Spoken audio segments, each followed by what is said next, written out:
mapagpalang gabi po sa ating lahat. Muli ako si Miata Spasyan and welcome to our daily devotion with Pastor Russell Ocampo.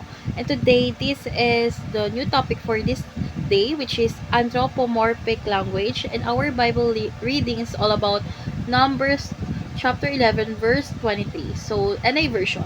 The Lord answered Moses, "Is the Lord's arm too short?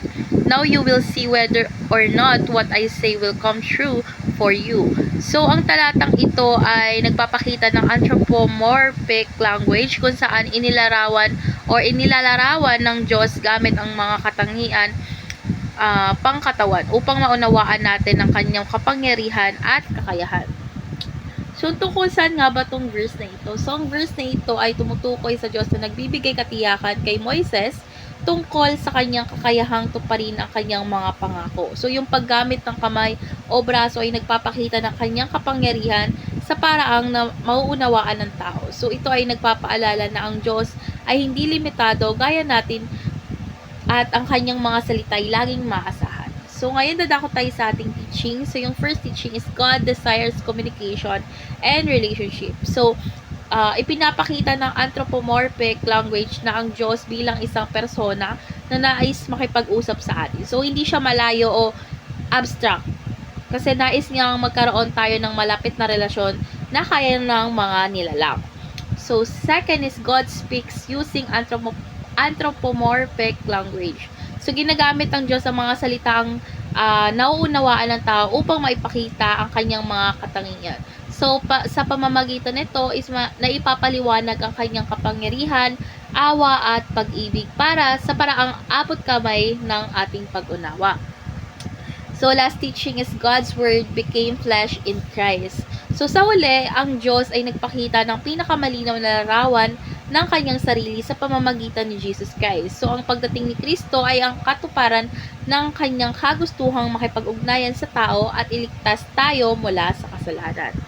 So, ngayon dadako tayo sa ating application. So, yung first application is communicate with God at least 30 minutes a day. So, dapat tayong gumugol ng oras sa panalangin at pagbabasa ng salita ng Diyos araw-araw.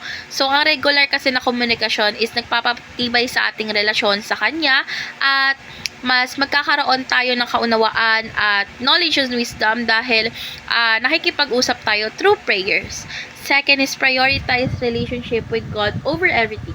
So, dapat wag hayaang masapawan ng trabaho, pamilya, or aliwan ng ating relasyon sa Diyos. Kasi siya ang dapat nating unahin sa lahat ng ating ginagawa. Kasi siya lang naman nakakaalam ng magiging kinabukasan natin. Kasi siya yung nagtakda nun.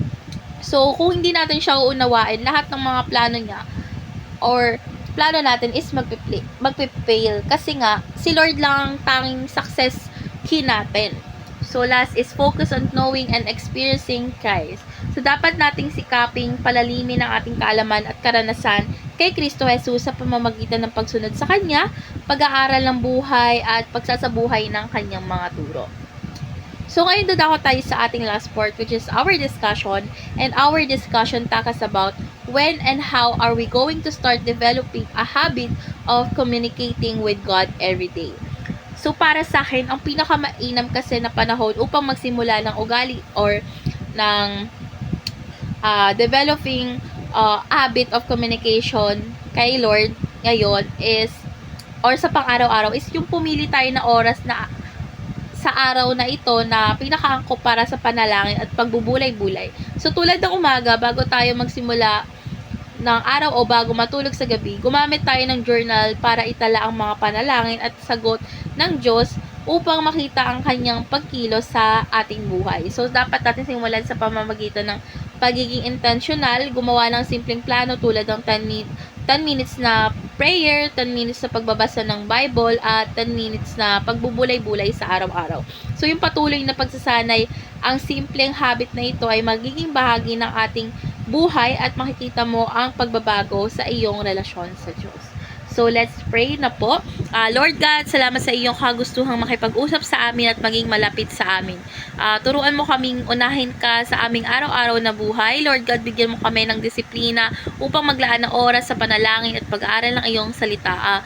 Naway ang aming mga puso ay mas magpuri at magtiwala sa iyo. Sa pangalan ni Jesus, Amen.